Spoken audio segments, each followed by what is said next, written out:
முடிசூட்டி விழாவுக்கு ஒரு தடை விழுந்திருக்கிறது. ஏன் மகுடம் தயாராகவில்லையா? இல்லை. பிறகு காரணம்? தாங்கள் தாழ்ந்த ஜாதியாம், அரசியலையே அறிய மாட்டீர்களாம், அதனால் முடிசூட்டிக் கொள்ள முடியாது.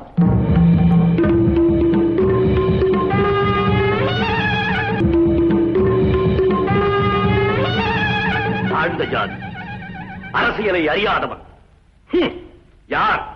தானும் நாடும் ஒன்றன கண்டு தன்னையே தந்த மன்னன் சிவாஜி தாழ்ந்த ஜாதியா? மன்னர் குலத்தில் மகுடம் தாங்க முடியாதா?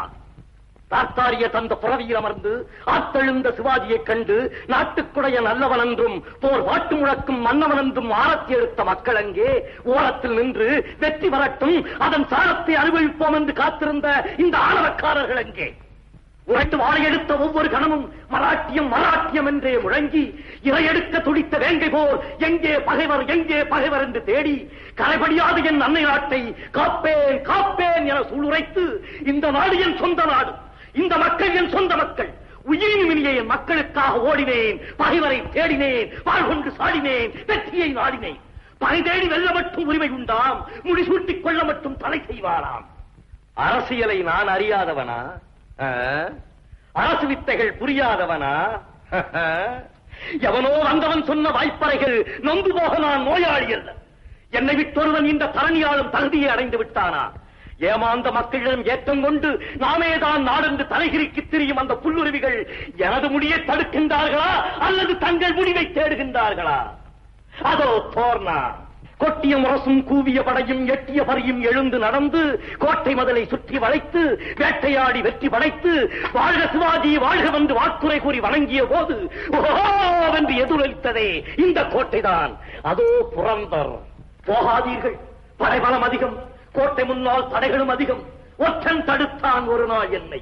இழுப்பொடிந்தோரலாம் இல்லத்தில் இருங்கள், கோழைகள் விலக வீரர்கள் வரட்டும், ஏறு முன் நேரு என எக்காலமிட்டு பகைவர் தலைகளை கரியென கொய்து முரசம் ஒலித்து நான் முழக்கிய கோட்டை இதுதான் புரந்தர், இதுதான். அதோ ராஜகிரி. ஆடுவார் ஆட்டமும் பாடுவார் வாட்டுமாய் அந்நியர் கழித்திருக்க யாரது மண்ணிலே யாரது நாடகம் பார்ப்போம் என்று நான் படையெடுக்க என்னடா முடியும் உன்னால் என்று என் எதிரிகள் கொக்கரிக்க இதுவும் முடியும் இன்னமும் முடியும் என்று நான் வாழெடுக்க பெட்டையர் கூட்டம் உள்ளம் கலங்க மராட்டிய மண்டல மக்கள் கழிக்க நான் கட்டி காத்த கோட்டை இதுதான். அதோ கல்யாண். கண்ணீர் விட்டு கதறிய பெண்கள், ஐயோ என்று அலறிய குழந்தைகள், முடிவறியாது தவித்த முதியோர் கொடியோர் கையில் சிக்கிக் கிடந்தனர்.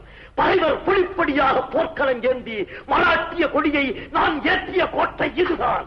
என்னையா கேட்டார்கள் நீ யாரென்று? எவன் இந்த மண்ணுக்கு சொந்தக்காரனோ, எவன் இந்த மண்டலத்தின் காவலனோ, எவனது நெற்றியில் எப்போது இரத்தத்திலகம் திகழ்ந்து கொண்டே இருக்குமோ அவனை பார்த்து வாழ வந்த வஞ்சகர் கூட்டம், மக்களின் மடமையைக் கொண்டே வளரும் கூட்டம் கேலி பேசுகிறதாம் தாழ்ந்த ஜாதி, அரசியல் அறியாதவன் என்று. இதுதான் முடிவென்றால், இல்லை எனக்கு முடியென்றால் நான் காத்த கோட்டைகள் வேண்டுமோ, கொத்தளங்கள் வேண்டுமோ, வெற்றி பாட்டு வேண்டுமோ, பரவசம் வேண்டுமோ, கரையான் புற்றன்ன கருநாகங்களுக்கு சொந்தமோ, அழியற்றும் கோட்டைகள், இழியற்றும் மதுச்சுவர்கள், அன்னை பவானி, அன்னை பவானி